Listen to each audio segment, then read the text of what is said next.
The boy was chained to a wooden target at the front of the lecture hall. Metal cuffs bit into his wrists. His head hung low, hair falling over his eyes. Not one person in that hall would look him in the face. 400 students filled the seats behind him, and every single one of them knew what was about to happen. A boy with the smile of a prince stood in the aisle and gave the order. His name was Manon, and he ran the middle rank of the school. He clapped his hands twice. A cart of practice orbs was wheeled forward. The rules were simple. Each student would take one orb and throw it at the boy tied to the target. Whoever missed on purpose would be next up on the pole. A girl went first. She was crying. She threw wide, deliberately, and Manon marked her name in a small notebook. A boy after her did not miss. His orb struck the tied boy in the forehead and left a red mark. Laughter rippled through the seats. At the back of the hall, a small student with blonde hair watched all of this without moving. He was scrawny. He was 7th class, which meant nothing here. He looked like a strong breeze could break him. His name was Rude Krishi, and he had been in this school for a total of 3 days. He raised his hand. Manon smiled at him. The whole room turned. Rude walked down the aisle at his own pace. Someone handed him an orb. He weighed it in his palm. He looked at the chained boy once, then back at the reinforced target board behind him. That board was built to stop first-class attacks. It had eaten 100 hits without a crack. He drew back his arm and threw. The board turned to dust. Not a hole, not a break. Dust. It rained down onto the chained boy's shoulders like gray snow. The cuffs at his wrists dropped free and hit the floor. A perfect ring of silence swallowed the lecture hall. Rude reached out and lifted a second orb from the cart. His face did not change. He turned to Manon and said in the softest voice that his hand must have slipped. Then he asked, very politely, whether Manon would mind standing where the tied boy had been. Now stop, because this is not the beginning. The scrawny nobody who just erased a first-class training target is not what he seems. His name is only Rude Krishi to the people in that room. To the rest of the empire, he has a different name, and it is a name people say quietly, if they say it at all. He is a mage the state is actively hunting. He is the kind of mage that other Class 1 veterans train for years to survive one fight with. He is called Blow, and this school he just walked into is not a school. It is a trap that has not been sprung yet. Half his professors are hunters. His roommate is hiding something the world would burn cities to find. His best friend is not human. The bullies in this hall are the smallest problem he has, and he has less than 3 days before the first real enemy figures out who he is. Let's back up. The story begins in a city bright with music, on a night when monsters came through the roof of a concert hall. Thousands had packed the seats to hear the Empire's most famous singer, a woman called Saren. Guards stood at every door. Magical barriers hummed over the roof. Nothing was supposed to get through those wards. Halfway through her opening song, the roof came off. 3 creatures dropped through the hole. They were tall and wrong, with skin like cracked leather and too many arms. The barriers had done nothing to them. Guards drew swords and were dead in seconds. Saren froze at her microphone. The audience stampeded for the doors and clogged them. One of the creatures stepped over a fallen guard and reached for the stage. A man in dark clothes was already standing on the front row. He had not been there a moment before. Tall, coat wrapped tight, black hair falling into pale eyes. He walked up onto the stage as if he were crossing his own living room. He lifted one hand. Black haze poured out of it. The haze wrapped the 3 monsters where they stood. It ate them from the outside in. No sound, no blood, no bones. In under 2 seconds, nothing was left of any of them but a fine dark smoke drifting toward the broken roof. The man turned to Saren. He did not ask if she was all right. He asked, quietly, for her autograph. She stared. Then she scribbled her name on the back of a music sheet with a shaking hand and pushed it into his palm. He tucked the paper into his coat and walked off the stage. Half the audience already had their phones out. None of the photos would come out clear. That was Blow. That was the man Ophion had built its reputation on. And the same night, in a dusty little office across the city, that same man was arguing with his boss over a poster. The office was cluttered, warm, full of people who did not fear Blow at all. A large man with a booming voice, the master of Ophion, the man who owned the guild, held up the poster. On it was a painting of Blow himself, done from a distance, coat billowing, hand raised. Underneath it read, "Hire the Black Mage." first price on the market. Blow was not standing in his tall form now. Back inside the office, he was small, thin, no more than 10 years old to look at. Blonde hair, wide eyes. This was also Rude Krishi. The tall, dark figure was a shape he wore for work. Rude wanted the poster torn down. His boss refused. Real money had gone into that poster. They fought about it the way family fights, with a long history of fighting behind them.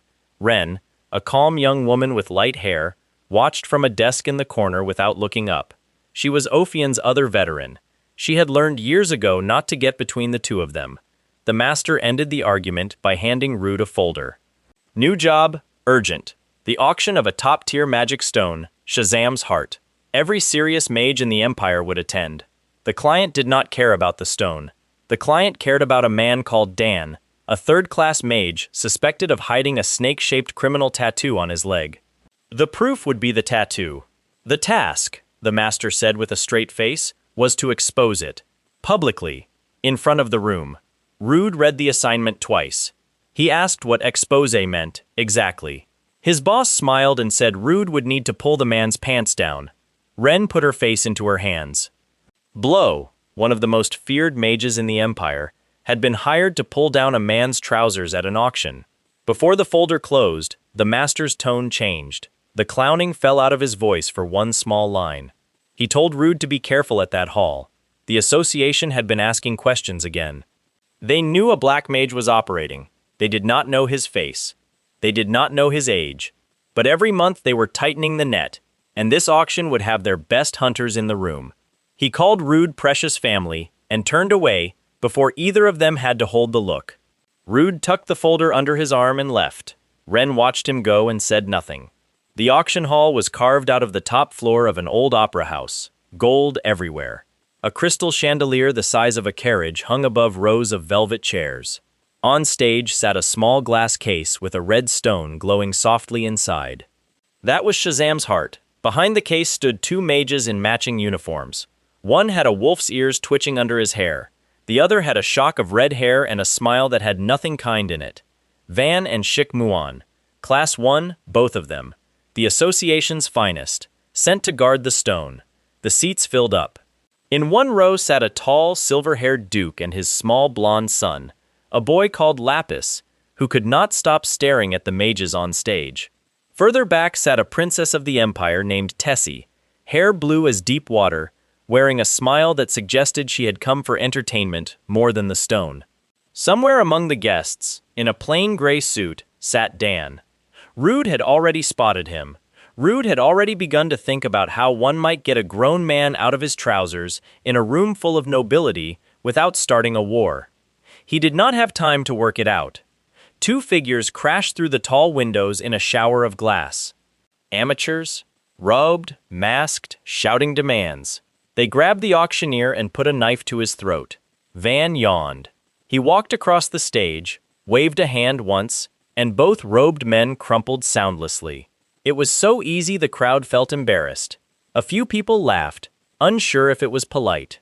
Then Shikmuan lifted the glass case off the stone and dropped Shazam's heart into his own palm. The room fell quiet in a different way. He held the stone up between two fingers and looked out across the seats. He did not smile. He said, loud enough for every person in the hall to hear, that he knew Blow was in this room. He said Blackie, and the word rippled through the crowd like a slur. He said he wanted the black mage to come get his stone. He said he had been waiting a long time to feel that particular fear again, and he would take it even if he had to burn the hall down to get it. The audience stopped breathing. Some of them stood to leave. Van closed his eyes at his partner's back. Princess Tessie laughed once. It was a bright, ugly sound. She rose from her seat, still smiling, and swept one arm forward. An enormous wall of ice erupted from the marble floor and shattered the angel statue above the stage. Shik Muan turned toward her, his own hand blooming with fire. The chandelier began to sway. While two Class 1 mages sized each other up over the stone, Rude got up from his seat and walked calmly toward the exit like every other guest. On his way past Dan's row, he leaned in and whispered to a very rich woman that he had it on good authority the third-class mage 2 rows back had smuggled Shazam's heart out under his clothes when the case opened. He whispered the same thing to a small merchant. He whispered it again to a bored young lord. By the time he reached the door, the rumor was moving like fire in dry grass. Dan was mobbed by a wave of shouting nobles inside a minute. Hands went for his belt. He was thrown to the ground. Dan snarled, and his eyes flashed the deep purple of an awakening. Lightning burst from his skin. Nobles were flung across chairs. He tore his shirt off and stood up over the wreckage, roaring that the stone was his, that he had earned it, that no one would take it. In doing so, he confirmed the mission for Rude. The stone was in Dan's pants, which meant so was the tattoo. Rude was already moving. He crossed the aisle at a walk and caught Dan's wrist mid-swing. Something small and quiet passed between them, and Dan folded. He hit the floor with a wet thud. Rude, calm as a librarian, undid the belt, dropped the trousers to the man's ankles, and made sure everyone in the front rows could see the crawling snake tattoo on his thigh. The mission was done. The auction was not. Shikmuan's head snapped around before Rude's fingers had left the belt. The fire in his palm went out. Every drop of playfulness left his face. He had felt something. Somewhere in the hall, someone had used the exact same brand of mana that had once left him shaking on a battlefield years ago. He forgot Princess Tessie entirely. He forgot the stone. He turned toward the crowd and let his mana out in a low, hard pressure that made teeth ache. His eyes locked on the small, dark-haired figure standing over Dan. Rude looked up. Their eyes met across the wrecked hall. That was the exact moment purple circles bloomed on the floor. The circles were delicate, spidery, and wrong. They spread across the marble and climbed the walls. Even the ceiling grew them. Something dark leaked up from the seams between tiles. The chandelier swung on its own. The auctioneer, the guards, the wounded nobles all began to breathe in short, shallow pulls, as if the air itself had started to thin. The first tentacle came up through the aisle floor. It was black, wet, sectioned like a worm and thick as a horse's neck. Another burst through the wall behind the stage. Another dropped from the ceiling. They had no eyes. They had no mouths in any place a mouth belonged. What they had, when they touched a person, was a kind of pull.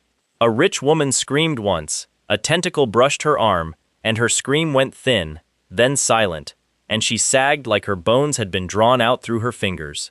Her mana was gone. Her body kept breathing. That was worse. Rude understood in a single heartbeat. These things had no cores. Cutting them did nothing. They were built to drain, and they had been laid over the entire auction like a net, waiting for exactly this crowd of powerful mages to gather in one room. This had never been about a stone. Ren was already at his shoulder. She had come in through the same door he had, and she was pulling a bow of pure light out of her palm. She fired 3 shots in quick succession, and 3 tentacles crisped at the point of impact. It bought maybe seconds. Behind them, Lapis, the small blonde duke's son, was on the ground with his hands over his head, cut off from his father by a tentacle the width of a tree trunk. Rude reached the boy in 2 steps and lifted him under one arm. Lapis was too shocked to protest. He simply held on. Shikmuan was still coming. He walked through the tentacles as if they were smoke. Anything that touched him burned away. His eyes had not left Rude even once. Ren pulled a small folded paper out of her belt. A teleport scroll. Rated for 4. She yelled at Rude to move. He moved. Ren, Rude, Lapis, and a stranger she pulled in by the coat pressed into the scroll's small circle. The paper flared white. The last thing Rude saw before the auction hall vanished was Shikmuan reaching out one hand across the length of the room, fire climbing his arm, and the chandelier finally coming down. The hall exploded behind them. They landed in a back street half a city away. Ren staggered against a wall. Lapis burst into tears in Rude's arms and then, apologetic, tried to stop crying and failed. The stranger they had accidentally saved wandered off in a daze and did not look back. Sirens rang out across the rooftops. A column of black smoke climbed the sky where the opera house used to be. On a tree branch a mile away, a small girl with hair the color of raspberry sat cross-legged. She was not more than 12 to look at. She held Shazam's heart in her fingers.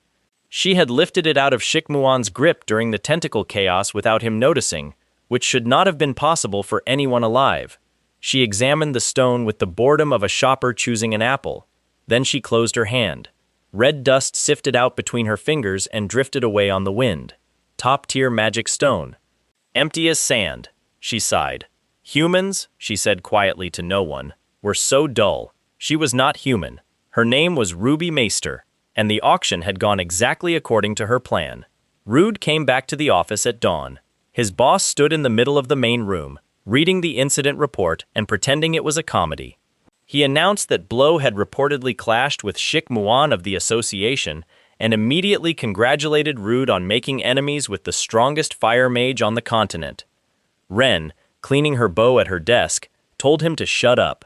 The master ignored her. He said the auction house was a smoking crater. He said Shazam's heart was gone. He said the association would spend the next month tearing the city apart looking for the black mage. And then his voice dropped, and he said, without looking up, that they needed to hide Rude for a while. Ren looked up. Rude did too. His boss turned the page. He said he had already hidden him. He had done it months ago, before any of this.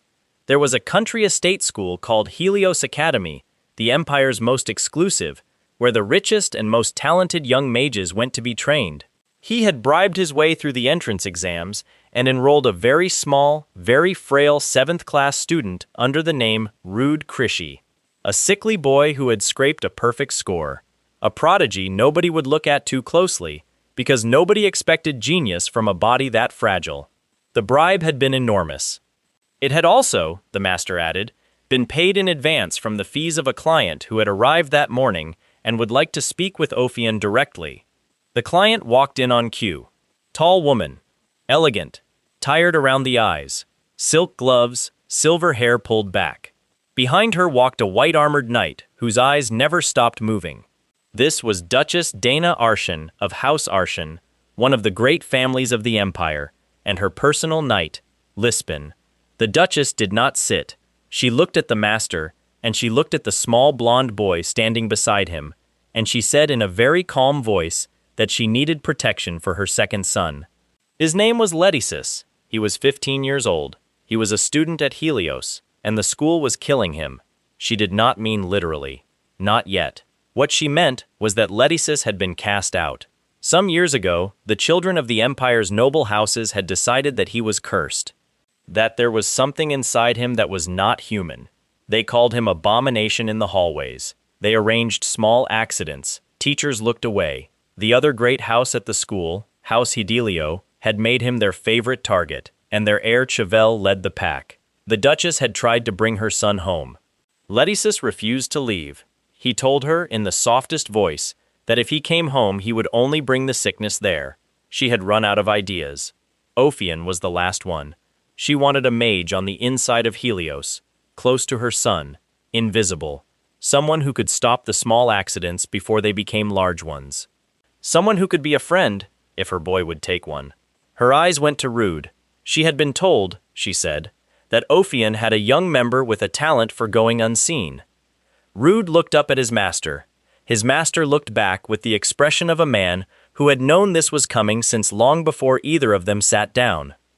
That was how Rude Krishi, sickly 7th class, was enrolled at Helios Academy. That was how Blow, the black mage of Ophian, ended up sleeping in the room next to the most bullied boy in the Empire. And that was 3 days ago. Helios sat on a green hill outside the capital, marble spires, ivy on the walls. A gate manned by 2 guards who did not spare a second glance at the small blonde boy stepping down from a public carriage with a plain trunk. Rude went in on foot. Nothing in his walk suggested a person who had, 1 week earlier, stood on a stage above 3 dead monsters and asked a singer for her autograph. The dormitory was old stone with narrow windows. His assigned room was on the east side, ground floor. His assigned roommate was already listed on the door. That was the first sign his cover would be tested harder than the master had promised. The name on the door was Letisis von Arshan. Rude knocked. He waited. He knocked again. The door opened a crack, and a pair of dark eyes looked out at him with no expression at all. Letisis was taller than Rude by a full head, thin, black-haired, with the kind of face that had spent a long time hiding. He looked at the roommate paperwork in Rude's hand. He looked at Rude's small trunk. He said quietly that Rude should ask for a different room. Rude said he liked this one. He walked past Letisis, set his trunk on the empty bed, and did not look back. Letisis stared at him for a long moment. Then he closed the door. The other student who found Rude that afternoon was harder to shake. His name was Dio. Blue hair, wide, easy smile, and the number 400 stitched onto his uniform lapel. The school's polite way of saying dead last. Dio introduced himself in the corridor, and did not stop introducing himself for the next 20 minutes. He knew the name of every professor. He knew the name of every noble in every class. He knew which teachers took bribes and which ones took payments and favors. He wanted to know why on earth a boy who had scored a perfect entrance had willingly moved in with the school's problem. Rude gave the master's cover answer. He was sick. He needed a quiet roommate. Dio raised an eyebrow at the word quiet and let it go. Dio was the one who explained the school's caste. 3 tiers. Adun at the bottom, where all first years began, where Rude and Letisis and Dio all lived. Clad in the middle, older students who ran discipline for the professors. Hirus at the top, the elite 5%, roughly 20 students out of 400, with sweeping privileges and their own quarters. Promotion happened once a year, by tournament and exam. The current Harris leader by influence, if not by rank, was a boy named Chevelle von Hidalio. Beautiful, rich, powerful. And, Dio added with a shrug, the person who had made Letisis a target since day one. Rude asked why. Dio's easy smile flickered once, and vanished. He said it was a family thing. He said there had been an incident when they were children, a library, a dead girl. He said no one who wasn't there knew what had really happened, but everyone at the school had decided on their own version. In that version, Letisis had turned into something not human and killed a small child. In that version, he had been let back into society only because his mother was powerful. Every student in Adun had been raised on that story before they arrived, so by the time they got here, they already knew whose face to avoid at breakfast. Rude thought about this. He walked with Dio out to the central courtyard. Afternoon sun was bright. Students in uniform crossed the grass in small groups. And in the middle of the yard, in the open, 3 older students had cornered a small dark-haired figure by the fountain and were taking turns pushing him against the stone. The dark-haired figure was Letisis. Rude stopped walking. Dio touched his sleeve and told him softly not to get involved. Dio said the last student who had stepped in for Letisis had ended up in the infirmary for a week. The professors did not care. The bullies were Harris. The Duchess's name did not carry inside these walls. Dio said kindly that Rude was a 7th-class rookie in a school that ate 7th-class rookies. He said the smart thing to do was walk away. Rude looked at him for one long moment. Then he set his book bag down on the grass. He crossed the courtyard toward the fountain, alone. The 3 older boys were laughing when he arrived. One of them turned to see him coming and started to say something clever. He did not finish the word. Rude was small. That was always the first thing people noticed, and the last thing they checked twice. He hit the first boy with a palm to the sternum. Not a mage's strike, not mana, just weight and angle and the kind of mechanical precision that looks simple after 10 years of training and looks like luck when you're on the receiving end. The boy sat down hard on the fountain's edge and slid off the back of it into the water. His friends turned. The second one swung wide. Rude stepped into it, took the swing on his shoulder, and drove one elbow up under the third boy's chin. Clean, fast. The boy's eyes glazed and he folded. The second one, the one who had swung, pulled back and stared at Rude. A long, still moment passed. He ran. The fountain water dripped. Rude turned around. Letisis had not moved from the spot. He stood with his back against the stone and his arms at his sides, watching Rude with those flat, dark eyes. He was not grateful. He did not look relieved. He looked, more than anything, worried. He told Rude, in a low voice, that getting involved with him was a mistake. He said every person who had tried to help him ended up regretting it. He said this matter-of-factly, without self-pity, the way someone says the stove is hot, after they have checked too many times. He told Rude to ask for a new room before morning. He pushed off the fountain and walked back across the grass toward the dormitory, without once looking at his hands. Rude watched him go. Dio appeared at his shoulder again, having crossed the courtyard at some point during the fight without Rude noticing. Dio looked at the boy floating in the fountain. He looked at Rude. He said, with great solemnity, that he had seen 3 clad-tier students laid out faster by Rude than by most people he knew, and that this was the most interesting thing that had happened all semester. Rude picked up his book bag and said nothing. Dio explained the politics over dinner, in a mess hall full of students who kept glancing at Rude and then looking away again. He used the pepper grinder as a stand-in for House Hydelio and a bread roll as House Arshan. The feud was old, older than any of the students at this school, built on land rights and old wars and a grudge about a river border that had calcified over 3 generations into something neither house could let go of without losing face. Letisis was the second son of the Duchess. Chevelle was the heir of the Marquis. In a different world, with different families, they might have been raised as rivals and nothing worse. But then came the library incident. Dio put down the pepper grinder. He said he only knew what had been told, that 8 years ago, during a joint family visit, Letisis and the 2 Hydelio children had slipped away from the adults and into a private library. Iril, the younger Hydelio daughter, had been friends with Letisis, by all accounts genuinely fond of him in the way small children are fond of soft and quiet things. Something happened in that library. Something killed Iril. By the time adults found them, the little girl was dead, and Letisis was the only other child in the room. The older boy, Chevelle, had apparently not been there when it happened. He'd gone ahead down another hall. He came back after. The family's story, and the story that spread, was that Letisis had transformed. That the blood in him was not right, that he was not entirely human, that he had killed the girl in a state of some monstrous change. The truth, Dio said, was that no one had been charged. No Mage investigation was ever completed. The Duchess had taken her son away and gone silent. The Hydelio family had never spoken to the Arshans again. And the story that hardened in the years between had taken Letisis from a curious, quiet child to a thing the Empire's nobility told their children to be frightened of. Rude ate his food and let Dio talk.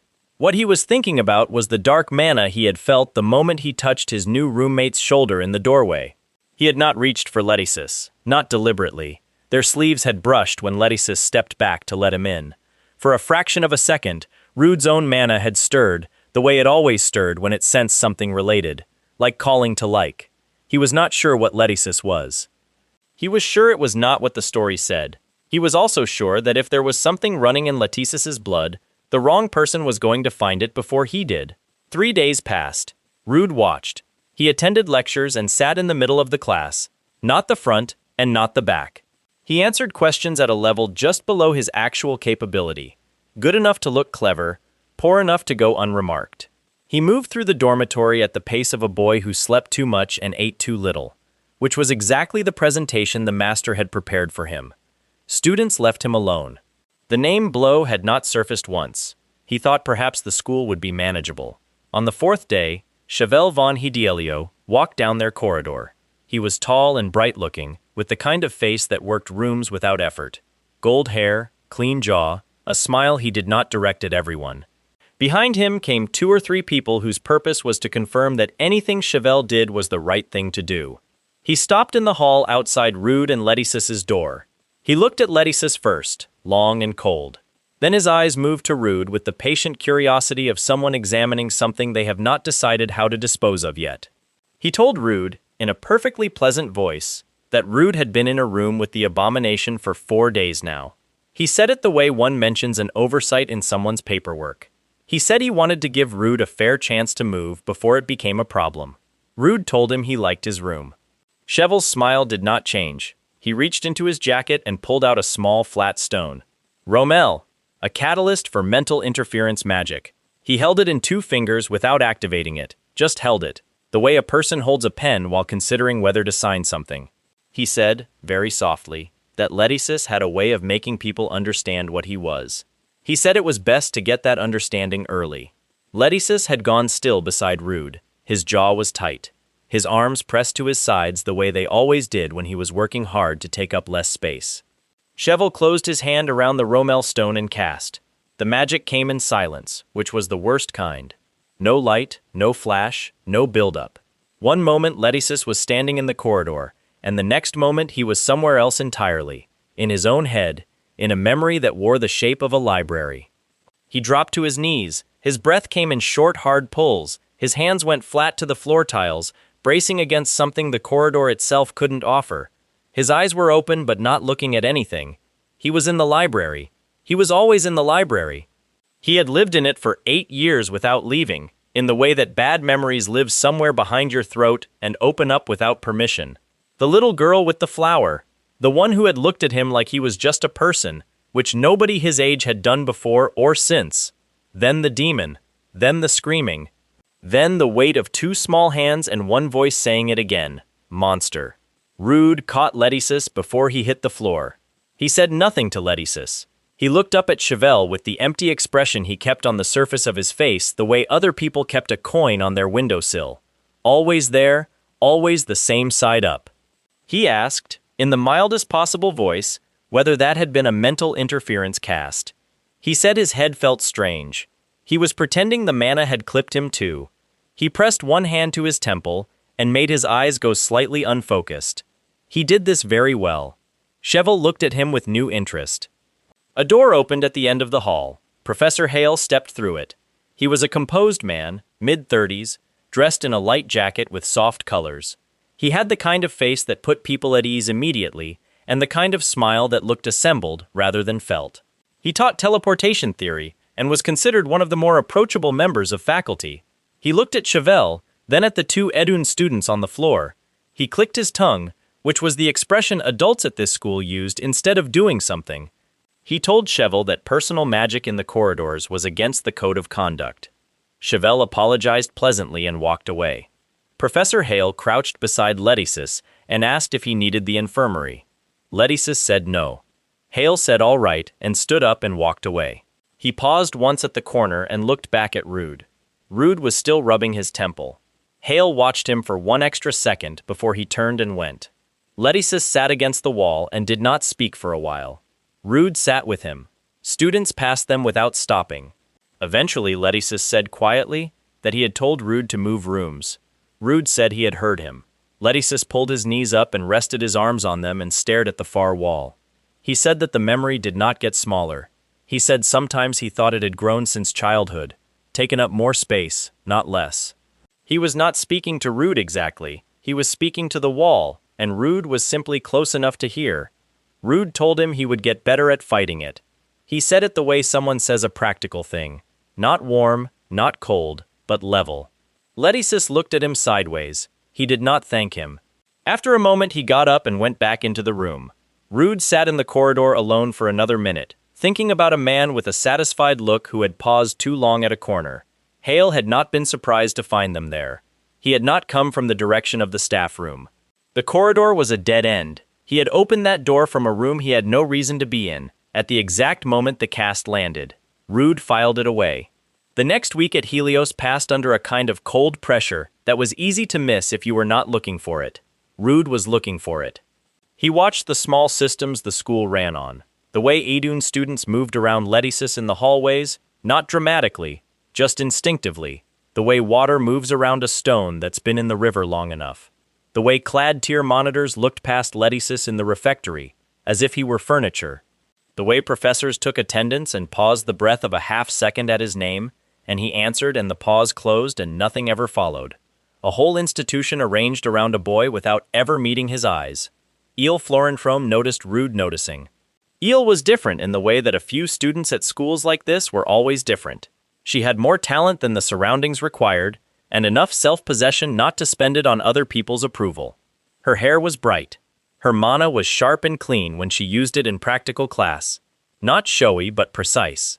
The kind of control that came from long, quiet work. She was the first Hira student whose name Rude learned, and she had learned his first. She sat across from him in morning seminar 3 days into the second week, and watched him answer a question at 3/4 of his capability. She said nothing. She watched him do it again the following day. On the third day, after the seminar cleared, she stayed in her seat until the room was empty and looked at him and asked if he always performed so deliberately beneath himself. Rude said he was sickly. She said she had seen how he walked. She said sick people did not move like that. He said some did. She looked at him for a long moment and seemed to decide that the conversation had reached its natural end. She stood and picked up her notes. On her way to the door she paused and said, as if it were incidental, that she had noticed the same pattern of careful hiding in Letisis, and that she thought most of the class mistook it for guilt.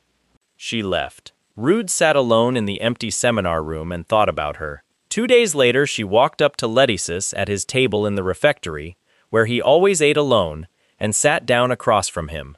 Students at neighboring tables watched with the tight-faced attention of people who have decided not to be responsible for what happens next.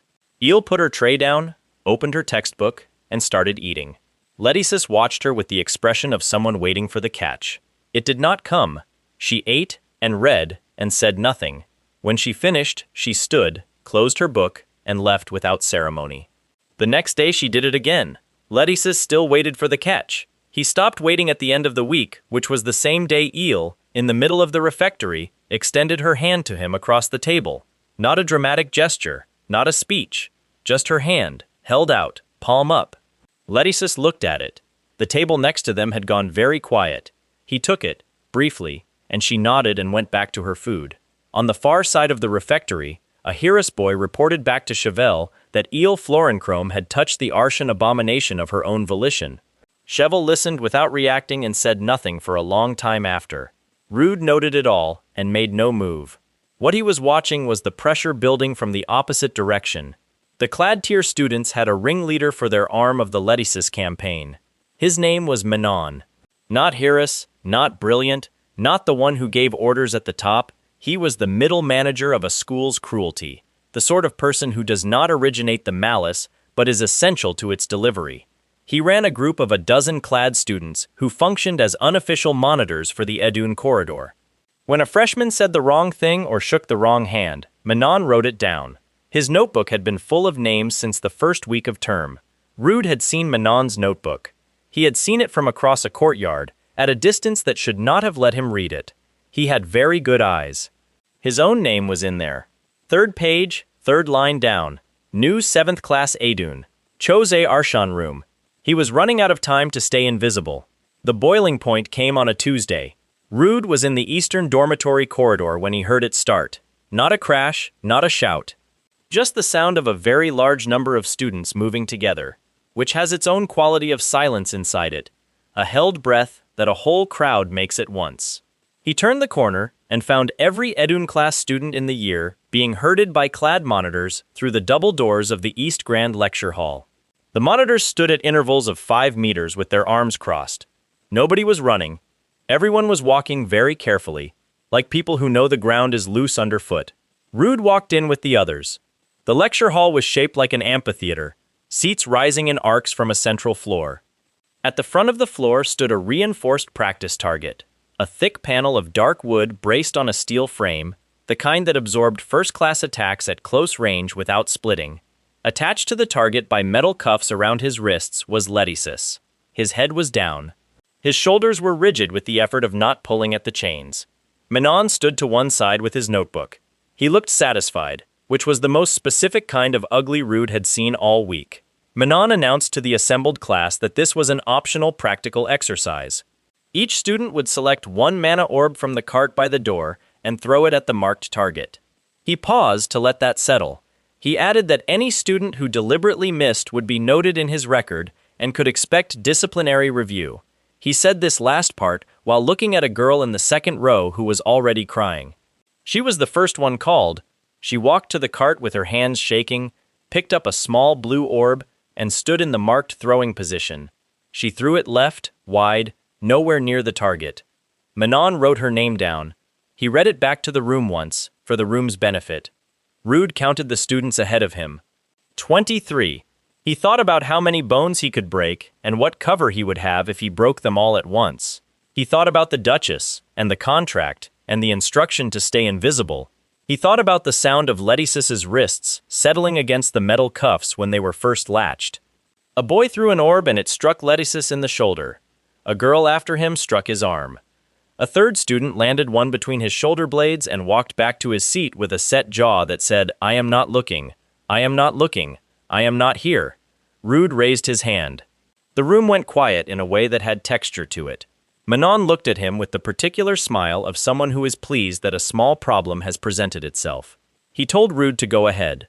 Rude stood up from his seat and walked down to the cart. He took his time. He picked up an orb and turned it over once in his palm, examining it the way he might examine a piece of fruit at a market stall. He looked at the reinforced practice target, the target that was built to stop first-class hits, that had sat unmarked through 32 students' throws. He looked at Letticis once, quickly. Leticius's jaw was tight. His eyes were on the floor. Rude turned back to the target. He drew back his arm and threw. There was no bang, no crack. The board simply ended.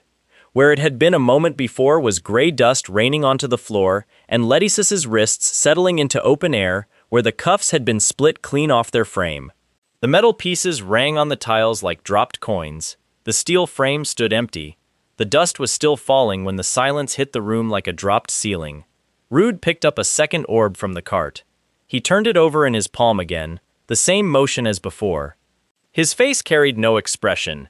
He said softly that his hand must have slipped. He asked Manon, with great politeness, whether Manon would mind stepping to the target marker. He said it the way someone suggests a minor administrative correction. He said Manon looked like he needed the practice. The silence lasted 2 more seconds. Manon moved first. He dropped his notebook and threw his hand up and 3 clad monitors rushed for Rude from different angles at once. Someone in the seats screamed. Chairs scraped. Rude put the second orb in his jacket pocket, shifted his weight back, and began. He did not use mana, not a trace, not a flicker. He fought them with his hands and his feet, and the kind of economy that came from knowing exactly how much force a body needed and giving it precisely that much. The first monitor went sideways into a row of seats with 1 push. The second took a forearm to the throat and sat down wheezing. The third swung and Rude stepped under it and put him on the floor with a trip at the knee. The next 2 came together and went together. A 6th had his arm turned at the elbow, and a 7th tripped on the 6th before he could swing. By the time the wave of clad monitors had exhausted itself, Rude was standing in the same spot on the floor, breathing at the same pace as before. Manon was at the back of the hall with the target frame between them, and the frame had no target anymore. Leticius had not moved. He stood with his freed wrists hanging at his sides, and his eyes on Rude, with an expression Rude had not seen on his face before. Not gratitude, not fear. Something more complicated. Something closer to the moment before a person decides to believe something they had stopped letting themselves believe. From the 3rd row, a girl, not the one who had cried, a different girl, stood up and started talking. Her voice shook, but she did not stop. She said they all knew what they had done. She said the crying girl had missed on purpose, and they had all seen that, and not one of them had said a word in her defense. She said they had sat in those seats and watched and told themselves it was not their fault because they had not thrown the first one. She said she was not brave, she was not pretending to be, but she was done telling herself silence was the same as not choosing. The girl was Ren. She had been sitting in the Edun class the whole time. She was a guest faculty observer from Ophion's associate program, seated among the students, and not once since the hall had filled had she made herself known. And now she crossed the floor and stood beside Leticius and did not touch him, and did not make a show of it. The lecture hall doors opened. Professor Raoul walked in. She was long-limbed with deep purple hair and the kind of stillness that had nothing to do with being calm. Her mana was first class. Every person in the room felt it arrive before they saw her. She looked at the dust on the floor where the target had been. She looked at Manon pressed against the back wall. She looked at the line of clad monitors sitting among the seats with various degrees of damage. She looked at Rude. She walked to him. She stopped 4 steps away.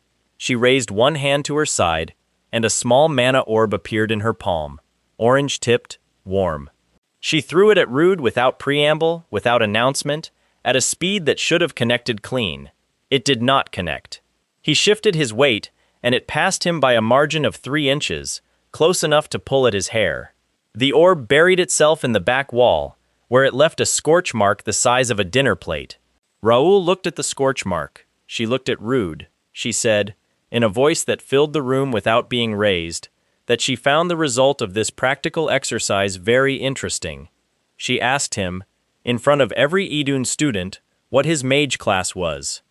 Rude pressed one hand to his forehead and said his head was spinning. He said the earlier excitement had brought on his condition. He said he had a note from his physician.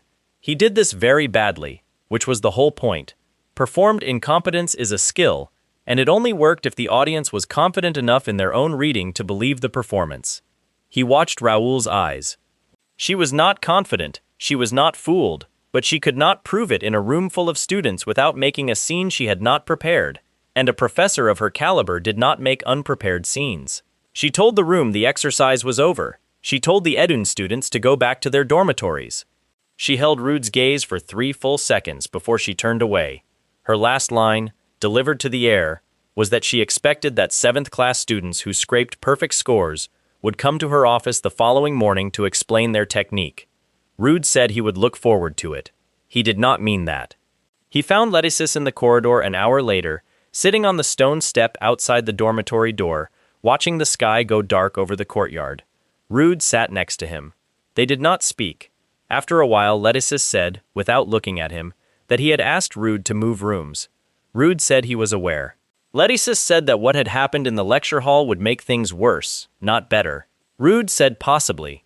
Letticis said he meant what he had told Rude on the first day, that the people near him ended up paying a price for it.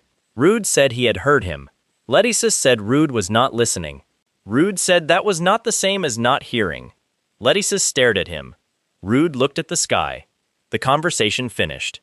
That night, after midnight, Rude lay in the dark on his dormitory bed and stared at the ceiling with the stillness of a person who was not sleeping and had not tried. The room was quiet.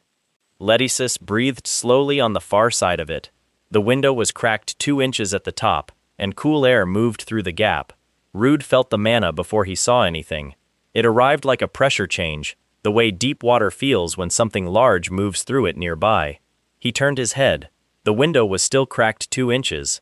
The dark beyond it had a shape in it now. The shape was tall, hooded, standing in the courtyard with its face toward the glass. A faint blue light came from where its eyes would have been. Rude sat up. The figure lifted one hand and passed straight through the glass as if the glass were not there. The wall swallowed it without sound, and it stood inside the room, at the foot of Letticis's bed, looking down. It had the body of a man and nothing else. No heartbeat that Rude could feel. No anchor of living manna. Something was operating it from outside the room, possibly from outside the building. Rude moved in one motion from the bed to the figure. He closed his hand around its wrist. The hood fell back. For 1 second, before the face dissolved into dark energy, it was a face he recognized. Not from here, from somewhere older, somewhere that the cover of Rude Krishi did not reach. He had seen that face across a different kind of room. The figure came apart in his hand, the dark energy scattered and vanished. The room returned to quiet. Letticis had not woken. The window still breathed cold air through its 2-inch gap, and outside, the courtyard was empty. But before the last trace of it went, he heard, or felt, or found somewhere in the dissolving manna the impression of 2 words. It is coming soon. The meeting with Raoul the following morning lasted 40 minutes, during which she asked Rude 8 different versions of the same question, and he gave 8 different versions of the same non-answer. She sat across from him with her hands flat on her desk and her purple hair over one shoulder, and at the end she told him, pleasantly, that she was not done with him. He told her he understood and left. In the hall outside her office, he let out a breath and kept walking. 2 days later, Professor Hale announced field training. The announcement came in Rude's morning practical, delivered with Hale's usual composed warmth. He said the Edun year would spend 3 days in the Magic Tower's external training facility, a controlled dimensional room maintained specifically for academy combat exercises. He said it would involve terrain mapping, monster combat, and group survival assessment. He said mana reserves should be full and belongings light. He said this in the gentle voice of a man who cared very much about his students' development. Several students wrote down the details with the focused attention of people who believed him. That evening, Rude caught a piece of the conversation Hale had with Chevelle in the East Corridor. He was not close enough to hear words. He was close enough to read the shape of it. Hale leaned in. Chevelle listened. Chevelle nodded once with a tight jaw. Then Hale walked away, and Chevelle turned and said something short to the 2 Harris students behind him. They had the look of people who had just been included in something. Rude did not like the look of it. He tried to reach his master that night through the small communication crystal the Duchess had supplied. The connection held for 30 seconds and then broke. He tried again. It held for 10. The third attempt returned nothing but a low hum. The dormitory walls were old stone, thick and dense, and the school sat in a fold of hills that made long-range crystal signals unreliable. He put the crystal away and stared at the ceiling for a while. The morning of field training was bright and cold. The whole Edun year assembled in the ground floor practice hall. 80-odd students in rows. with Hale at the front beside a large mana-powered transit circle already drawn into the stone floor. It was a proper construction, layered lines, multiple theory intersections, the kind of work that took hours to prepare. Hale ran through safety procedures. He explained that the tower's training room would activate a small weather system and scatter groups for the first segment of the exercise. He told them not to panic if they landed separated. Rude stood near the back of the group and watched Hale's hands. Hale's hands were at his sides, easy and loose. His voice was calm. His eyes moved across the assembled students with the systematic patience of someone counting. On the second-floor walkway above the hall, Raoul appeared at the railing, arms folded, watching. 3 or 4 Harris students she had clearly arranged to attend came down the stairs and joined the edge of the group. Chevelle was among them. Hale made a small gesture. The transit circle activated. 80 students stepped forward together, and the hall filled with the white-blue light of a transfer in motion. From the balcony, Hale looked down. His composed face held for exactly 1 second past when it should have. Then something behind it moved. He reached into his jacket and drew out a second stone. This one was not part of any transit preparation. He set it against the circle's outer ring and pressed it in. The white-blue light went wrong. It darkened at the edges first, then ran inward, and the stone floor of the circle swallowed a deep and liquid black. A sound came up from the circle that had no name for it. Not a groan, not a crack. Something between and below both. Raoul moved the moment she heard it. Her hand went up, and a spear of ice the height of a man launched off her palm and destroyed the large mana crystal mounted on the hall's back wall in one hit. She had seen the crystal as the power source and gone straight for it. She was right, and she was also wrong. The crystal powered the transit. The dark liquid was something else, something that had been growing in the circle's seams since Hale set the stone against them. Destroying the crystal stopped the transit. It did not stop what was already rising. The black tide came up through the floor tiles, and the 80 students in the circle had nowhere to go and nothing to grab. Rude felt the pull start at his feet. He looked for Letisis, found him 4 rows forward, and was already moving. He did not reach him. The pull became absolute. The floor opened and swallowed the room. Ishwela. The sky was red, not sunset red, not weather red. The red of old iron left in rain, dark and flat, with no sun visible anywhere in it. The ground was black rock, cracked in long seams, and from the deepest cracks ran something that looked like water but moved too slowly for water. It was dark mana. Rivers of it, slow and cold, flowing nowhere in particular, following the pulls of a landscape that had been sealed away from the living world for long enough to forget it. Students appeared across a half-mile of broken terrain, alone and in pairs, stumbling upright on rocks they did not know. Voices called out from various distances and were swallowed by the silence of a place with no echoes. Rude landed in a canyon. The walls were 3 times his height on both sides, dark rock with the texture of old charcoal, and the canyon floor was narrow and littered with debris from whatever had collapsed it. He was alone. He held still and let his mana reach out in every direction without showing. A slow, quiet spread, like a hand pressing lightly against a surface to feel for what was behind it. What he felt first was Letisis, at distance and in the wrong direction. What he felt second was Lapis, the small blonde duke's son from the auction, whose presence at Helios had been explained to Rude by the master as a post-auction enrollment, the boy's father deciding his son needed structured training after watching his escort get blown up in a hall. What he felt in the canyon next to Lapis was something with teeth. He ran. The red wolves were the color of dried blood and silent on their feet.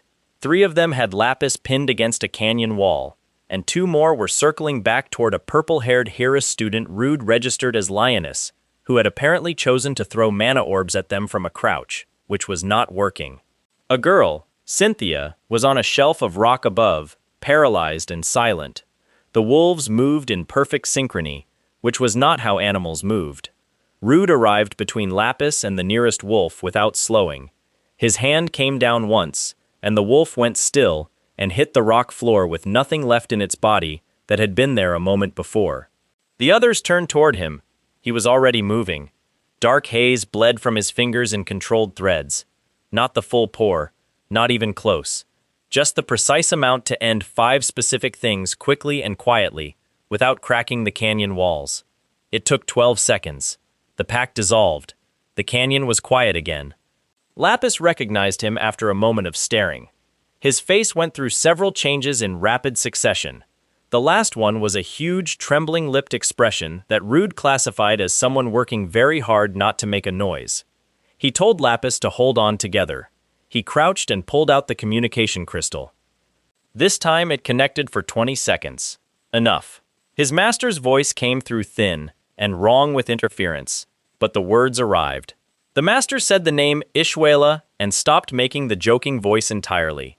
He said the tower's seal over the land was still active, which meant no one had expected anyone to be inside it. He said the dimensional walls were thick and Rude should not count on a rescue before the tower noticed the anomaly and acted. He said the monsters in Ishwela should not exist there, and if they did, something had fed them entry. He said something else that was cut off by static. The connection died on his last word. Rude put the crystal away. He told Lapis, Lioness, and Cynthia to stay behind him and not step near the dark mana rivers. They moved through the canyon. The next 3 hours were a running assessment of what Hale had done and what it would take to undo it. Rude found the answer to the second question eventually, in the form of a distant pillar of light rising from somewhere beyond a ridge of black rock. Light in Ishwela was wrong. What produced light here would be a mass of active mana, the kind a ritual created. Whatever Hale was building, it was already running. They were climbing toward the ridge when the dragon worm came up through the rock.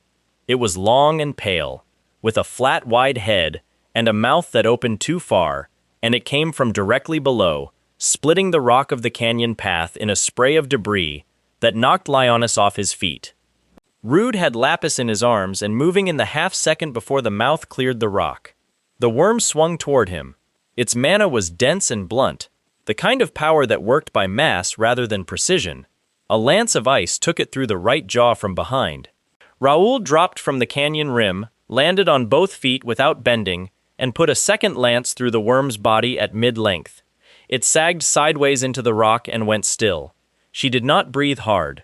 Her hair was loose, one clasp lost somewhere in the fall. She looked at Rude across the width of the canyon, and he looked back at her, and a great deal passed between them without being said. She told him they needed to reach the other students. She said she had seen Hale's direction before she fell, and she was going the same direction Rude was. She said, without warmth or accusation, that she supposed they were going the same way. Rude said he supposed so. They moved together. It was not comfortable. She watched him from the corner of her eye every few minutes, and he felt her watching, and neither of them addressed it. Lapis and Lioness walked behind them in reverent silence, as if they were being escorted by forces of nature and were trying to make themselves small enough to avoid attention. Over the ridge, at a distance, the pillar of light was brighter. At its base, a chunk of cliff had lifted free of the ground, whole and intact, and rose slowly into the red sky. Then Rude felt the presence in front of him. Shikmuan came over the ridge crest from the opposite direction, alone, walking at a pace that said he had been tracking something since the moment he landed. His red hair was unwound from its usual tie and fell around his face. He had no expression that Rude could name. He stopped 10 paces from Rude and they stood on the ridge of a sealed, cursed land with a floating island rising behind them and looked at each other. Shikmuan said, very quietly, that he had known. He said the goosebumps had started when Rude walked into his range at the auction hall and had not gone away. He said he had been waiting for the right moment to confirm it, and he had followed the field trip down here on purpose, using Hale's circle as a vehicle, because opportunity looked different every time and you had to be ready to take it in whatever shape it arrived. Rude said, very quietly, that now was not the time. He said people were going to die on that floating island if no one got there. He said this in the same register as telling someone the road ahead had a dropped tree across it. Useful information, not a threat, not a performance. Shikmuan said he did not care about the floating island. He said he cared about the feeling. He let his mana out, not at target destruction level, but enough. Heat came off his palms. Raoul stepped to the side. She did not intervene. She watched Rude. Up on the floating island, Hale dropped the last piece of his costume. He stood at the island's center and looked down at the class below him with the expression of a man who had been wearing a tight collar for months and had finally cut it off. He said, loud enough to carry across the open air between the risen rock and the ground, that the exercise was unfortunately going to run long. He said he was sorry for the students who had expected to go home on Thursday. He said this in the exact voice he used for seminar announcements, and the normalcy of it made it worse. Dio said something from behind him, something with an edge in it, not frightened, challenging. Hale turned to look at him. His hand came up and something dark and shaped reached out from it and wrapped around Dio's throat. Not a mana grab, darker. The kind of grip that took the air as well as the body. He held Dio off the ground for 2 seconds. Then he let go. Dio fell. Not to the island. Off the island's edge. Into the gap between the risen rock and the ground below. Several students screamed. The sound stretched out wrong in Ishuela's flat air. Hale watched the drop with mild interest. He said Dio had been noisy. He turned back to the assembled students, as if he had set down a cup that had been bothering him. What came next was the mask that had lived under the composed mask. He told the class they were here because he had needed an audience for a ritual, and an audience of mages worked better than an audience of livestock. He said he had no interest in their grades or their parents' names. He said one of them had something he needed, and the rest were leverage. He looked at Letisis. Letisis looked back at him. Hale raised both arms. The rock under the island cracked and separated, and 4 massive boulders the size of houses rose above the class at the island's corners. He told Letisis to surrender whatever was inside him. He told him that if he did not, the boulders would come down on his classmates. He told him, with the patience of someone explaining a timetable, that this was simple mathematics, and Letisis was a sensible person. Cheval was already standing at the island's edge. He had been there since Hale spoke, standing very still, and Rude, watching from below, understood in 2 seconds what nobody on the island seemed to have understood yet. Cheval's eyes were wrong. Not frightened, not angry, absent. Something behind them had been switched off. Hale had prepared Cheval as a weapon before the field trip, and Cheval had not known it, and the control had activated here. Hale pointed at the class and told Cheval to remind them of the stakes. Cheval turned to face his classmates and raised his hand. The illusion that came off it was not subtle. It hit the whole island at once. A memory that was not anyone's specific memory, but had the texture of one. Cold, dark, the sound of a girl screaming, a library turning the wrong shape. Students fell back from it. Some grabbed each other. Letisis did not react, because he had lived in the real version of it for so long that the illusion found nothing new to use against him. Then Cheval's own control cracked. It was his sister's scream. Inside the illusion Hale had armed him with was a sound Cheval had not chosen to include, a specific note that had not come from Hale's design but from Cheval's own memory of that night, which had forced itself into the working. He heard it, and the weapon turned in his hand. The construct broke. His eyes came back. He was standing at the island's edge. The ground was far below. He looked around at the ring of terrified students and the 4 hanging boulders, and Hale watching him with the mild irritation of someone whose tool had malfunctioned, and Cheval understood where he was and what he was standing in. Letisis was at the edge 2 meters from him. He had moved there, in the moment the illusion broke, with his hand out, because Cheval was too close to the drop. They looked at each other. Everything that needed to be said about the library, about the 8 years, about the girl with the flower, none of it could be said here, in this place, with boulders above them, and the wrong sky overhead, and the sound of Hale beginning to move again. Cheval looked at Letisis's outstretched hand. He looked at it the way a person looks at something they broke a long time ago, and had stopped expecting to ever be offered again. He took hold of it, and then he let go. Not a fall, a choice.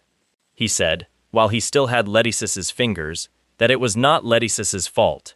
He said the words directly, without softening them or surrounding them with anything. He said he had said something to Letisis a long time ago and it was a lie, and the person who had given him the lie had known it was a lie. He said Letisis was an idiot for protecting him, specifically, out of everyone in the class. He said this last part as something close to affection. Then he let go of the hand and stepped back off the edge, so that Letisis would not have to choose between the hand and the class, and fell. The boulders came down. Rude arrived through the underside of the island. He came up through the rock floor of the island in a shape that was not the shape he wore at school. Taller, dark coat, black haze running from both hands in slow, deliberate streams. He caught Cheval with one arm on the way up, without looking, a precise grab by feel and mana sense, mid-air, clean, and cleared the island's floor an instant later. He landed with Chevelle laid out safely to one side, straightened up, and looked at the boulders. He put one hand out and the dark haze went up like a wall. The boulders hit it and came apart. Not shattered, dissolved at the contact point, the mana inside them eaten clean by the haze before the stone could move another inch. The dust of 4 house-sized rocks drifted down over the island in a long, slow fall, and the sky behind was a flat, terrible red. Minus stood at the island's center and looked at the man standing in the dust of what he had built. Rude looked back. Minus had finished his transformation. The thing that had been hail wore 4 wings of black stone and fire, and his face had changed the way faces change when someone has stopped caring what they look like in the morning. He was taller. His hands ended in shapes that were not hands anymore. He had wanted to be beyond human, and he had made it at the cost of every human thing that had made him readable. He looked at Rude and said the name, Blow. Not as a challenge, as an identification, the way a person confirms they recognize a face in a crowd. He said the Black Mage of Ophion was here. He said something that passed for admiring, if admiration lived in a very cold place. Then he reached for the nearest student and used them as a shield. Rude said, flat and unhurried, that he should put the student down. Minus smiled at him with the new face and said that Class 1 dark mages were famous for knowing when a hostage was real. He said he wanted Letisis delivered to him and he would release everyone else. He said it conversationally, as if they were negotiating a catering arrangement. Rude looked at the student. He looked at Minus. He pushed forward. It was not a fight that looked the way fights in the school's practice hall looked. No circles, no theory combinations, no measured exchanges. Minus released the student and swung a pillar of fire and rock that carved a trench through the island's floor from left to right. Rude stepped over the trench. The haze from his right hand ate the next attack before it formed, pulling the mana out of the working while it was still assembling. Minus retreated 4 steps and tried a larger cast, pulling the island's stone itself into a wall of moving rock. The haze went into the wall's foundation, and the wall dropped in sections. Minus tried one more time, pulling everything he had into a single point, white and orange at the center, something close to a true fusion cast, the kind of thing that ended battlefields. The haze ate it. It ate it from the outside in, the same way it had eaten 3 monsters in a concert hall, the same way it had been eating things for the length of its master's adult life. The cast dissolved into dark smoke and silence, and the smoke rose into the red sky and was gone. Rude stood over Minus. The 4 wings had stopped moving. The island's floor was a crater around them. Rude put 1 foot down on Minus's chest, not hard, just present. The foot of a person who is done. Minus tried to reach up and found he could not move anything below his wings. Something was wrong with his blood. Rude saw it when the wings shifted. Not red, not the brown red of a mage's blood under a skin. Blue. A bright and glowing blue that had nothing in it of anything that had been born the usual way. He looked at Minus and asked, quietly, who had given him the power. He asked which name was behind the ritual. He said if Minus answered, he would make this fast. Minus looked up at him. His expression had come back.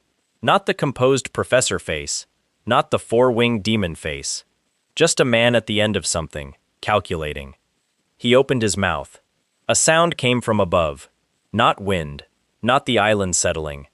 Something large landing on the island's highest point, which had not been the highest point a moment ago because something very large was now on it. The dragon was blue. Not the blue of water, the blue of a gem held in front of a cold light, faceted and deep and absolutely without warmth. It was the size of a building. It had set itself down on the island's rim with a delicacy that was more alarming than if it had crashed, because anything that large moving that quietly was in complete control of itself. It looked at Rude. Its head turned slowly, the way a large animal turns to examine something interesting that has appeared in its territory. It looked at Minus. It lifted 1 massive foot off the rim and stepped down to them. Minus looked at the dragon. His blue blood had reached his hands now, spreading from the wings to the fingers. He looked at Rude and his calculation finished. He said 1 word, half-shaped, the beginning of a name. The dragon ate him. Not a battle, not a struggle. 1 movement, decisive and total, and Minus was gone, and what the dragon had swallowed was still and silent inside it. It lifted its head. It looked at Rude with those cold gem eyes and sniffed once, a slow, deep pull of air that moved Rude's coat. Then it stepped back to the rim and off the edge of the island, and fell, and when it hit the ground it was not a dragon anymore, and there was no one there. Rude stood in the crater of the island and looked at the place where Minus had been. His only lead. Gone. He had been 3 syllables from a name. Below, the magic tower's rescue portal cracked open in a seam of silver light above the ground. Figures came through it, tower mages, and among them a man Rude half recognized as Marquis Hidelio, Chevelle's father, who moved with the deliberate economy of a Class 1 mage who had been told to solve a problem and intended to solve it quickly. He cast something that extended across the island's edges, and the students on the rim felt it catch them, a weightlessness at the shoulders, like hands lifting them gently. The island began to lower. Every student descended at the rate of a leaf, guided by mana threads from below. Rude reached Chevelle. Chevelle was sitting up, which was more than he had expected. He looked at Rude and then looked away and then looked back. He said, with difficulty, that he had seen enough to know. Rude told him, in the calm voice, what the story would be when they got back. He said Chevelle had been frightened and had slipped. He said that was the full account and it ended there. He said, did Chevelle understand? Chevelle looked at him for a long moment, with the expression of someone who is trying to find the argument and has run out of the energy to assemble it. He said he understood. Rude let him stand on his own. He stepped back and let his coat sit flat around a shorter, younger blonde frame, and by the time the island was level with the ground, he was Rude Krishy again, walking with the survivors of Adun class, no different from any of them. The tower's portal held open for an hour. Students came through in groups. Someone had a count. Everyone was accounted for, minus the teacher who had arranged the whole thing and who was now in a dragon. Dio was alive. He was found at the bottom of the canyon, standing unhurt on a black rock shelf, with no injury and no explanation for how he had survived the fall that should have ended him. He accepted a survival blanket from a tower mage and said nothing to anyone about how he had gotten there. Rude watched him from 20 paces. Dio's back was to him. His hair was matted from the fall. Something in the set of his shoulders was wrong, in a way that Rude had not seen before, and was having difficulty naming. He smelled wrong, or rather he smelled of nothing, in the way a room smells of nothing when the window has been open for a long time and all its own air has gone out. Rude said nothing. He filed it away with everything else. The school came back from Ishwela in the late afternoon, when the light over the hill had gone orange and the gates of Helios looked exactly as they had when everyone left. Same guards at the door, same ivy, same marble spires. Every student who walked through the gate did it with the particular careful steadiness of a person checking that the ground is solid before putting weight on it. The headmistress was waiting in the main hall. She was a small woman with gray hair and the bearing of someone who had spent a long career managing the space between what officially happened and what the records said had happened. She did not raise her voice. She announced that there had been an incident during the field exercise, that the academy took the matter very seriously, that Professor Hale was unavailable for comment, and that an external investigation team would arrive within the week. She said the school year would continue without disruption. She said this in the tone of a person who found the phrase without disruption deeply useful. No one asked where Hale was. The students who had been on the island had reached a silent collective agreement that the full shape of that afternoon was not going to come out of any of their mouths in any form that could be quoted. Rude spent the first 2 days after Ishwela trying to reach his master. The crystal connected twice, both times for under 20 seconds. What came through in the first window was the master's voice stripped of its usual theatrical warmth, asking if Rude was intact. Rude said yes. The master said good, said the situation was complicated, said Rude should hold his position and under no circumstances reveal himself to any investigation team. The connection broke on the word team. The second window gave 8 seconds and an instruction to stay small, then silence. He set the crystal on his windowsill and watched the courtyard. Raoul appeared at his elbow the following morning as he came around a corridor corner, matching his pace before he had registered her arrival. She said, in the voice she used for seminars, that she had a new theory about him. She said she had spent the Ishwela affair thinking about a boy she had seen in an auction hall some weeks back. She said she had been professionally interested in that boy's mana signature. She said she would like a formal demonstration from this particular 7th class student in the next practical session, to properly assess his technique. Rude told her he would do his best. She told him she was certain of it. She walked away and turned the corner, and he thought about how many first-class mages were currently inside this school and whether the number would grow. It grew. On the 5th day, the Magic Tower's investigation team came through the gates. 4 mages, the lead arriving last, sharp green eyes, pressed coat. He looked at the courtyard, the spires, the students crossing the grass, and his gaze settled on each thing for exactly the time it took to understand it, no more. His name was Orphle. He walked into Helios as if entering a room where a fire had started, and the useful question was not why, but what next. His subordinate Dion wore the permanent expression of a man on a worse assignment than he deserved, which was the expression he wore at everything. Orphle's team installed a monitoring station in the East Faculty Wing and asked for class schedules, transit circle preparation records, and a list of every faculty member with access to the practice hall. The headmistress gave them everything with the smoothness of someone who had anticipated this and had already decided how much of everything she intended to provide. Rude watched from the edge of the courtyard on their first morning and noted that Orphle spent 6 seconds looking at the dormitory building. Not the hall, not the faculty wing, the dormitory, where 2 7th-class students lived in the same room. He thought about how many Eden students had seen something in Ishuela that started with the word blow and went back inside. The Duchess's letter arrived in the 2nd week.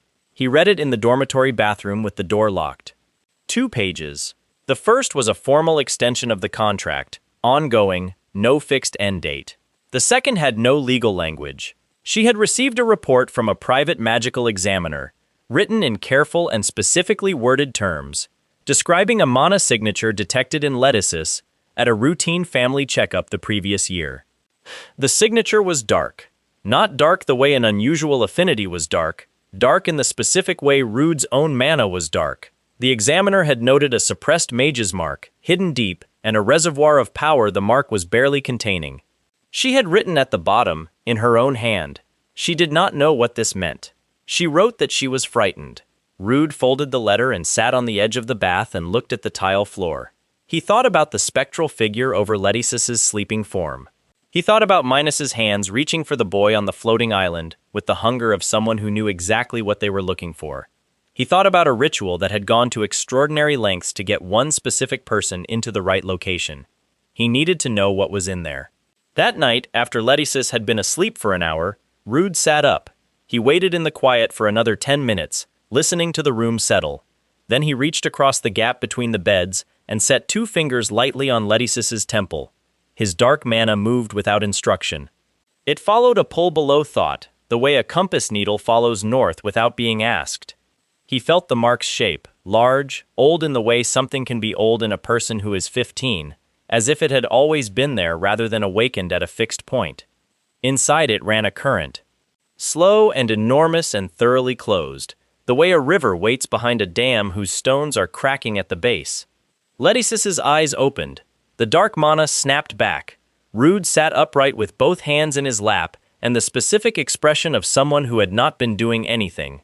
Letticis stared at him. The room was very quiet. A long pause assembled itself between them. Rude said, with some care, that he had been checking the temperature near the window. Letticis looked at him with the full, unhurried attention of a person who has just woken up and has nothing preventing them from examining a situation completely. He told Rude, in a voice still thick from sleep, that Rude's fingers had been on his face. Rude acknowledged this and said the temperature varied more than people expected across a room this size, which was a structural observation he found genuinely interesting. Letticis pulled his blanket up, told Rude he was a strange person, and faced the wall. The conversation was over. Rude lay in the dark and thought about a dam with cracking stones and how much time he had before someone other than him felt what was behind it. Eel cornered him the next afternoon in the quiet corridor he used between the library and the seminar wing. She stepped from a doorway and fell into step without ceremony. She said she had seen 2 threads of dark mana in Ishuela, one from Rude, one from Letticis, rising involuntarily in the moment Hale's hands came toward him. She said she had studied mana signature identification as part of her Harris coursework. She asked what Rude thought about Letticis. He told her he thought Letticis was a good roommate.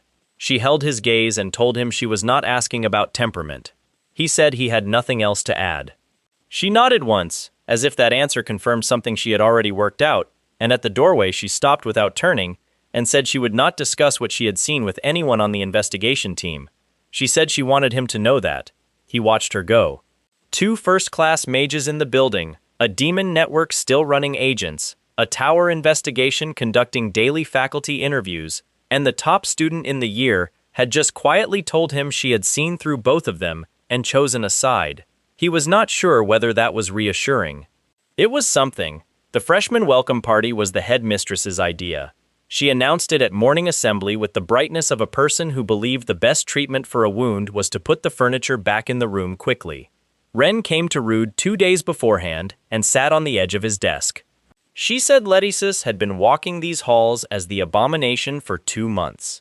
She said the uniform he wore and the way he wore it and how he kept his hair had been inside that story long enough that students saw the story first and Letticis behind it, if they saw him at all.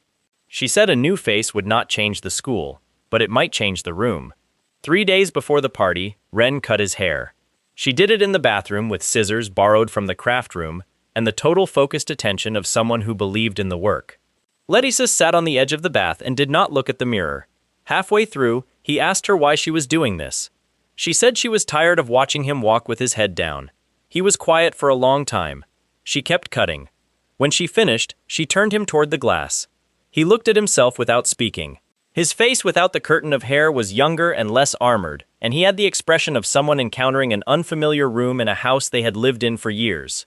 Eel, who Ren had recruited without consulting Rude, produced a set of small uniform alterations. Nothing dramatic. Adjustments of fit and collar that took something worn as camouflage and made it look chosen. The night of the party, Letticis walked into the east ballroom with Ren at his side and Eel 3 steps behind. He was not announced. The effect was not a gasp. It was a hesitation, a slight collective pause in the room's movement. The kind that happens when something does not fit the pattern the eye had loaded for the space. Students turned to see a boy they half recognized and could not fully place, and in the gap between those 2 recognitions, the story lost its grip for a moment. By the end of the evening, 6 students who had never spoken to him had spoken to him. 4 more nodded at him in the hall on the way out. None of them were being brave or performing anything. They had done it because the boy in the room looked like someone you could nod at, and that was all Ren had been working toward. Far from the academy, Lord Linos of the association sat at a long table in a stone building with no natural light and listened to a report. He was a composed man whose patience expressed itself as a total absence of visible impatience. He heard the report of Ishuela. He heard Orfal's name. He set one finger on the table surface with great gentleness and pressed down, and a crack ran from his fingertip to the far edge of the stone. He said the situation at Helios lacked productive chaos. He wanted more. 2 days later, Shik Muon was given an illusion earring and the name Ajahn Baldwin, and a transfer record assembled through 3 intermediary institutions. He held the earring between 2 fingers and looked at it the way he looked at things he had not asked for but would use. He put it on. He arrived at Helios the following week with his mana held deliberately low, which required active concentration, the way walking slowly requires a very large dog to think about it. The gate guard checked his papers and waved him through. On the 2nd floor of the faculty wing, Orfal watched him cross the courtyard through a window and said nothing.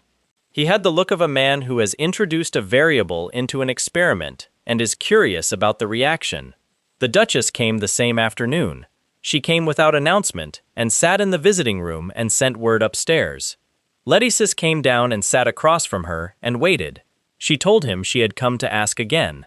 She said she could arrange continued education at home, private tutors, and the school's board would not resist a request from her. She said she wanted him somewhere she could see him. He looked at his hands. After a long pause, he told her he did not want to come home. She waited. He said he liked it there. He said the word with care, as if testing its weight, and it held. He said he had people he ate with at breakfast, and someone who had explained at length why the east dormitory window let in cold air from a particular angle.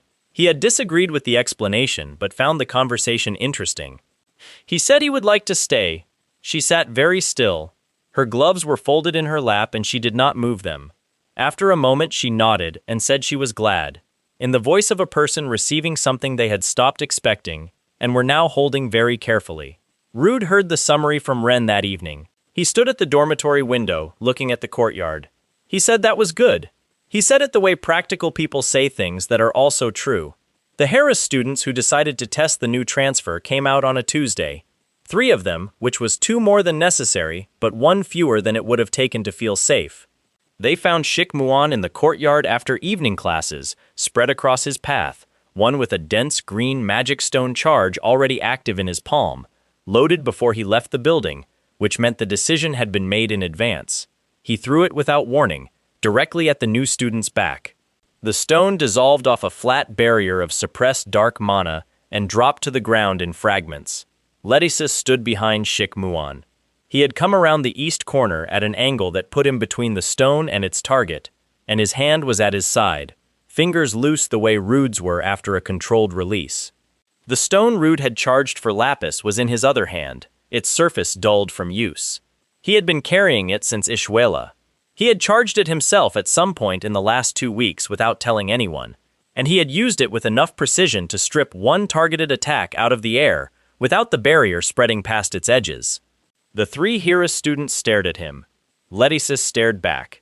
His face was not angry. It had the quality of a person who had made a decision before they left the room and had arrived exactly where they decided to arrive. On the faculty wing's 2nd floor, Orphle lowered a barrier he had raised over the window and looked at the courtyard for a long time. He had anticipated the ambush and chosen not to intervene, hoping Shik Muon would lose control of himself in response and discredit the association's position. He had not calculated for Letisis. He turned from the window. Rude, at a ground-floor corridor window with a clear sightline, let out a breath he had been holding for 40 seconds. He looked at the small figure standing behind Shik Muon with a charged stone in its hand and thought about a dam with cracking stones. He thought about how much longer the stones would hold. Then someone grabbed his shoulder and turned him. His hand came up by reflex and stopped 2 inches from Dio's face. Dio had him by the collar. Not a friendly sleeve touch, not the easy grab of someone who talked with his hands. He had a fistful of collar at the throat, and he had pushed Rude straight back into the wall, and his face was very close. His left eye was the usual brown of a student who had been through Ishuela and had opinions about breakfast. His right eye was not. The pupil had gone vertical, a clean red and black slit, the kind that belonged in the face of something that did not typically wear a face like this one. It had not been there a second before. The pressure of Dio's grip on his collar was one thing. Behind it was a second pressure, not mana, not exactly, something that lived in the same neighborhood as mana and had sharper edges, a force that was not entirely contained. Dio's breathing was controlled but effortful, the way someone breathes when they have been carrying something heavy for long enough to be tired. His voice was his own, the same easy register, but something ran underneath it that did not belong to the boy who had given Rude a gossip tour of the school on the first afternoon. He told Rude that being near that person made it hard to hold on. From the direction of his good eye, Rude understood he meant Shik Muon, standing in the courtyard 30 meters behind them. Dio said this as a fact, without apology, the way someone reports a weather condition they did not choose. He said he had been managing it. He said the 2 weeks since Ishuela had been longer than they looked from the outside. The grip tightened 1 increment. He told Rude to act as though he knew nothing. He said it directly, looking at Rude with the mismatched eyes, the brown one and the red slit one, and the meaning was not ambiguous. He said if Rude could do that, everything would be fine. He said if Rude could not, he was not confident he could keep holding on. He said this last part very quietly, which was worse than if he had said it loudly. The grip released. Dio stepped back 2 paces. The corridor was empty in both directions. The window at the far end held the last light of the evening going out of the sky. Rude stood against the wall with his collar slightly askew and looked at the person who had been his first friend at this school and who had, until 30 seconds ago, seemed to be the most ordinary thing in it. Dio's right eye was brown again. He smoothed his jacket front. He gave Rude the same expression he had used in their first conversation, open, at ease, the look of someone with too much information and no particular place to put it. He said goodnight. He walked to the far end of the corridor and turned the corner without looking back. Rude stayed at the wall. The investigation was running in the faculty wing. Raoul had a watching brief on every practical he attended. Shik Muon was seated in his classroom with his mana held low, and his attention on Rude each time Rude came within 20 meters. Orphle had green eyes and the patient precision of someone who had already filled in most of the form and was waiting for the last signature. The Demon Network had placed 2 agents into the school by 2 separate paths, and the second had swallowed the first before the first could say a name. And somewhere in the student body, a girl with reptile slit eyes was still writing letters to Ruby Messier about how boring the classes were. And the boy who had been dead last in the year rankings, who had known everyone's secrets from week 1, who smelled of nothing and fell off floating islands without dying, had just pinned Rude to a wall with a red slit pupil and told him to pretend. Rude pushed off the wall. He straightened his collar. He walked back toward the dormitory at his usual pace, running 7 problems in the order of their urgency, sorting which ones could be managed and which could only be survived, and whether any of them were the same problem in different clothes. He thought about a river behind a dam with cracking stones. He thought about his master's voice on a crystal with 8 seconds left, saying, "Stay small." He reached the dormitory door and held still with his hand on the latch. The courtyard behind him was quiet. Somewhere inside, Letisis was probably awake, the way he was often awake when the room was too still. Somewhere outside the gates, the night was full of things already in motion that did not require his permission. He thought about a hooded figure dissolving in his fist and 2 words left in the dark. "It is coming soon." He opened the door and went in.